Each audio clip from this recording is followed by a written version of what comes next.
Hi guys! Today I'm reviewing the Black+Decker air fryer. This air fryer cooks by using heat and a dual fan convection system to circulate hot air around the food. It's about 10 inches wide, 13 inches tall, and a little over 13 inches deep. The instruction manual has a cooking guide with time and temperature for frozen snacks, frozen vegetables, french fries, chicken, hamburgers, and a few recipes. To use the machine, you plug it in, turn the bottom knob to set the temperature. The timer knob is what turns the unit on. Turn the timer knob to the desired cooking time.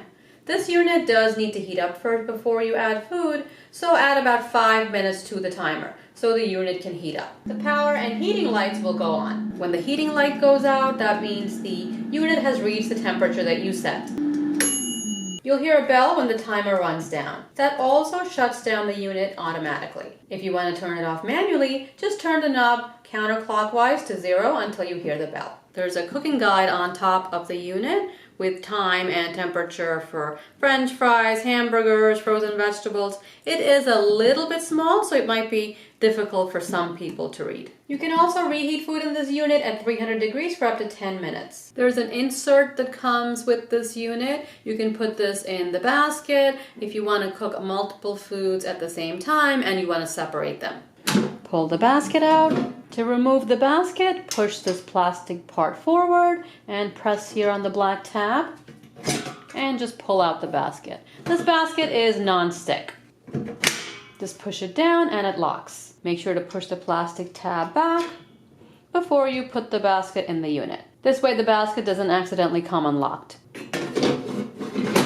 Make sure you hear that click, and that means that the basket is locked into place. To test out the unit, we'll make french fries first. The best amount of fries to use to get crispy fries is 8 ounces. So this is about 9 ounces of potatoes, 2 medium potatoes that I've cut into the size of regular french fries.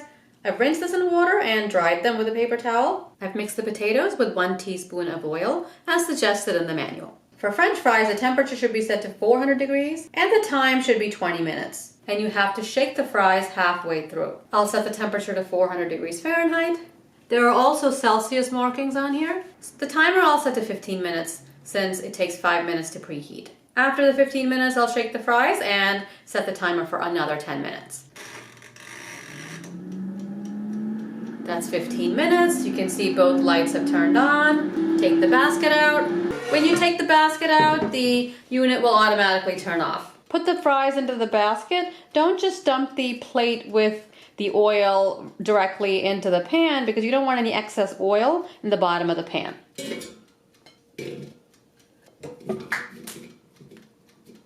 The pan is a little bit on the smaller side. Put this back in. The machine sounds like a fan when it's on. It sounds like a loud hum. It's been 15 minutes, we'll check on the fries. The handle does stay cool to the touch. The rest of the unit is warm, but it's not that hot. I'll take the basket off and just shake it. It's non-stick, so it's moving around nicely. You can see it is getting nicely browned. Put it back and set the timer for another 10 minutes. It's been 10 minutes. Take this out. Most of them look really nice and brown. There are a few in the middle that are white, but most of them are nice and golden brown. And because the basket is non-stick, they don't stick to the pan. It's easy to get the fries out of the pan. I'll check if this is done. It's nicely cooked. And as you can hear, they are crispy. So it's a really good job on the fries. Some air fryers suggest soaking the potatoes in water for about 20 minutes or 30 minutes, then draining it and cooking it. But with this, we didn't have to even soak anything. We just rinsed it in cold water and the potatoes came out nice and crispy. It's a really good result. They taste very close to regular fried french fries. I can't stop eating these, that's why there are less fries on the plate. For using only 1 teaspoon of oil for 2 potatoes, these are great french fries. I've reviewed a few air fryers so far, and with the exception of the Philips air fryer, these are probably the best fries. So I stopped myself from eating more fries and decided to make you some chicken. These are drumsticks. I usually make you wings in the air fryer reviews, but They were out of wings at the store, I guess because of the holiday season. These are medium-sized drumsticks with the skin on and the bone in. I've seasoned them with salt, garlic powder, chili powder, and paprika. Since they have the skin on and the skin has fat in it, I have not put any oil on the chicken. We'll cook the drumsticks at 350 degrees for about 25 minutes.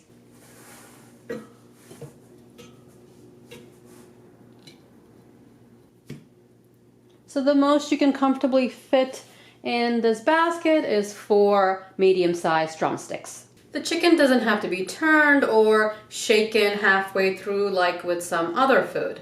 So I'm going to set the timer to 25 minutes. 350 degrees and 25 minutes.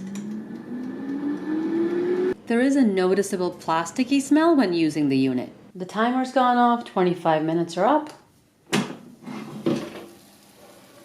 The chicken looks brown and crispy. I'll check to see if they're cooked. There's some grease on the pan and the bottom of the basket.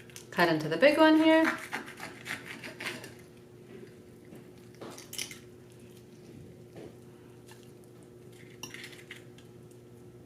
Okay, it's nicely cooked. Looks very juicy. Taste this. The meat is really juicy. And the skin is crispy. I'll cut into another one. Again, cooked really well.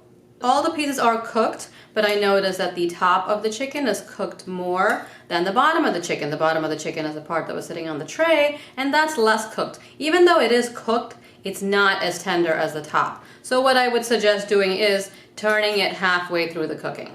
And that will give you a more even result. But for the most part, it's cooked nicely and the skin is pretty crispy. Because the basket is non-stick, it's going to be easier to clean. Just wait for the machine to cool down completely. I like to just wipe the grease off with a paper towel and just wash this out with hot water and soap. The basket and separator are dishwasher safe. The outside of the unit and the inside can be wiped with a damp cloth. As you saw, this Black+Decker did a great job on the fries and a good job on the chicken. With the chicken or with anything else you cook in here, I would suggest turning it over halfway through cooking, just to get a more even cooking result. If you want to try out this unit, I've put a link in the description below. I hope you found this review helpful as always. Subscribe and I'll see you next time. Thanks for watching.